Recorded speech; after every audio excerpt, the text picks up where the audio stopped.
So guys, listen, I know you're a runner. If you're not a runner, you're probably very active in some other way. Otherwise, I don't know why you'd be watching my channel. But in this video, I am going to be letting you know steps you can take to reduce your chances of getting COVID-19. And if you still do get it, you are likely not going to be as sick. Now, what I am going to be sharing with you is based in science. And I know that when we talk about anything COVID related, it is going to bring out the people that would rather rely on their own anecdotal experiences rather than empirical evidence. And while I appreciate everybody's opinion on the subject, people's individual experiences of going against science aren't really something that I want to promote. So I am just going to be giving you the information that I found about ways that you, being a runner, can actually lower your chances of getting infected. And guys, it's not just with COVID. This is going to work for any vaccine. Excited?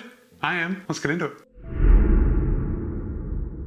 Oh, and before we get into the study, this is also the weekly running and training vlog where the main purpose of this video is for you to tell me about your week of running. I want to hear about your successes, and I definitely want to hear about those setbacks. So while you're watching, go ahead and write a comment. Let me know about your week of running. Okay, this came to my attention after I saw an article in the New York Times titled "Exercise May Enhance the Effects of a COVID or a Flu Shot." And of course, I thought, wow, this pretty good. I like to exercise. I don't like getting COVID or the flu. This is probably something I should read. And okay, I think it's pretty common knowledge that exercise does protect us somewhat from getting various illnesses. And what I mean is the relationship between exercise and immunity is pretty well established. It's nothing new. In fact, there was a study last year of 50,000 people who developed COVID, and they found that those people that had been previously exercising on a regular basis before they caught COVID were about half as likely to be hospitalized because of the COVID than the people that didn't exercise regularly.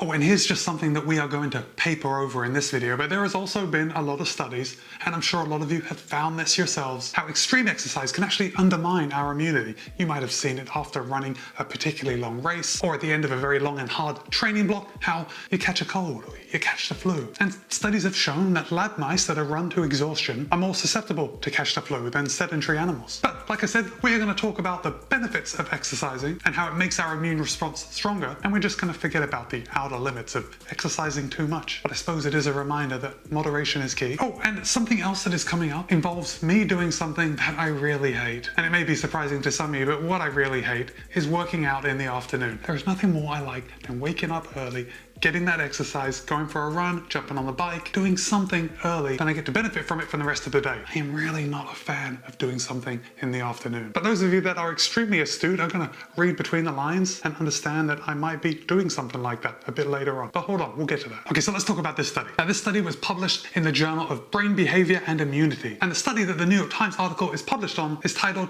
"Exercise After Influenza or COVID-19 Vaccination Increases Serum Antibody Without an Increase in Side Effects."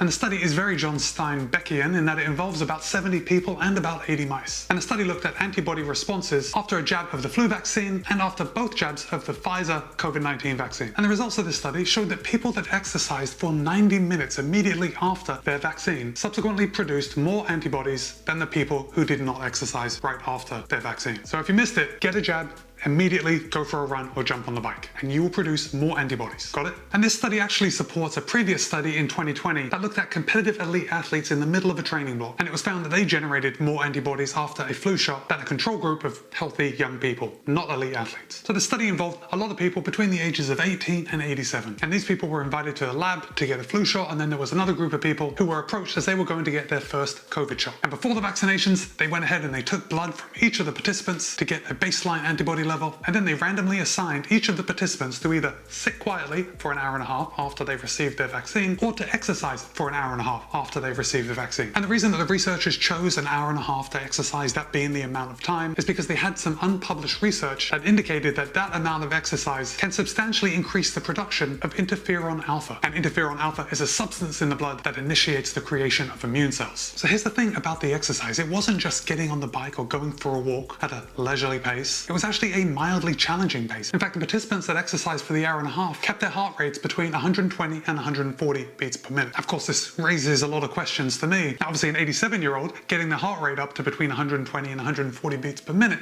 is going to be substantially different from an 18-year-old. But we're not going to get too much into the details. That's just it. 120, 140 for an hour and a half. Let's move on. So because antibody levels actually increase over several weeks after you get the vaccine, each of the participants had blood taken 2 weeks and 4 weeks after each of the vaccine. Now get this, at the end of the 4 weeks, all of the participants' antibodies had increased, but the participants that exercised did have a larger increase in their antibodies. Now the researchers do say that the difference between the people that sat still and the people that exercised was not huge, but it was statistically significant, and that's important to remember, especially if you don't want to get sick. Now of course, there is a little more research that needs to go into this. We have to have a few more variables examined, but you might be thinking, as I was, 90 minutes seems like a lot of exercise. Couldn't I get a similar bump in antibody levels by doing a little less? Well, the answer is maybe. But they did test people doing 45 minutes of exercise after getting their vaccines. And in that study, the 45 minutes was not enough time to bump the antibody production. So as of right now, we are looking at between 45 minutes and an hour and a half to get the biggest boost. Oh, and it is important to know that doing the exercise did not make the side effects any better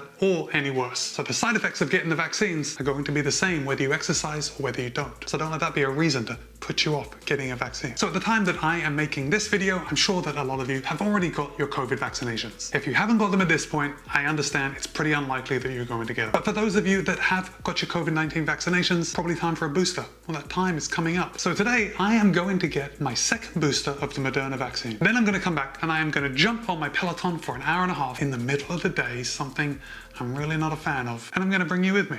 So come on.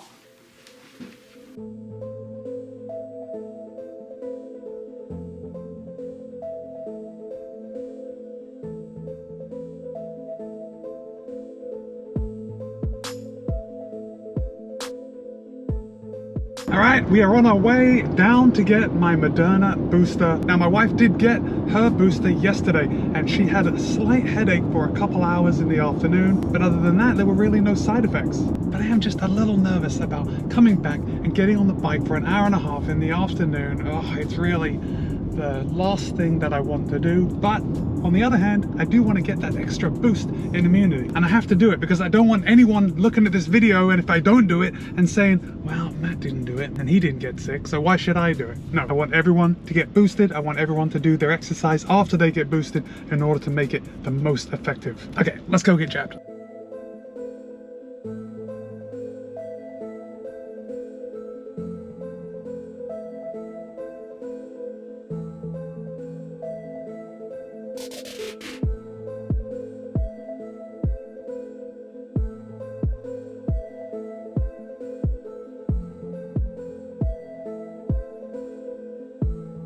Okay, vaccines are all done. I got my prize money. Walgreens was giving $10 per vaccine in Walgreens money. So it's nice, a little extra bonus for getting vaccinated. Now I have to hustle back in the car, 15 minutes home, and then on the bike for 90 minutes around zone 2, low zone 3 maybe. So let's do that.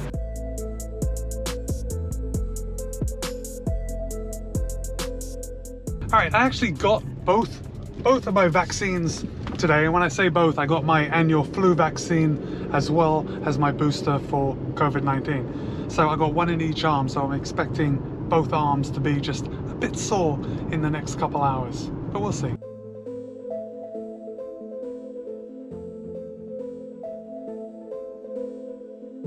All right, time to get on the bike.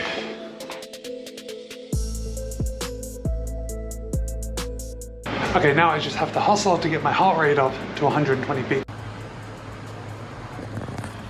All right, 41 minutes down, 49 minutes to go. My heart rate is right in the sweet spot, right between 120 and 140. And that is it. Let me stop my watch.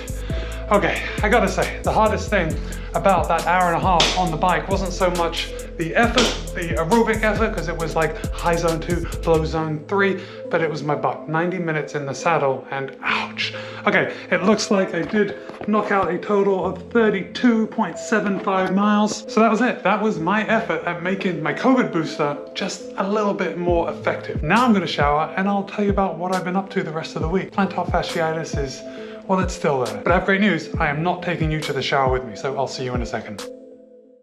So my plantar fasciitis is getting a little better, I gotta say that. It's not completely gone, I'm still feeling it pretty much all the time, but it's not as intense as it was. So this week I started my week of running with no running, and I didn't run for Monday, Tuesday, and Wednesday. And Thursday morning, things were looking up, so I went out and I ran 5.2 miles very easy. Now on the run, nothing hurt at all, but later in the day, there started to be a little ache. But I woke up the next morning, and Friday, I ran another 5, nice and easy, and again, wasn't hurting when I was running. So if there's no pain, why not continue? And on Saturday, I did the same thing. I went out, I ran 5.2 miles, just keeping it nice and easy, just going out to break a sweat. And by break a sweat, I mean because it's like very warm and very humid here still. My effort level was quite low. And once again, plantar fasciitis was holding up on the run. Got a little bit achy during the day, but the running was okay. So I wrapped up the week on Sunday with a 10K or 6.2 miles. And get this, I also threw in 8 30-second pickups. And although I was fatigued, probably from not running with the same distance or intensity that I have been running, those 30-second pickups felt quite good. And I ended this week with 21.65 miles, which is about 34.8 kilometers. So all in all, pretty good week. Probably do a few more miles next week. Alright guys, don't forget to let me know about your week of running. Remember, successes and setbacks.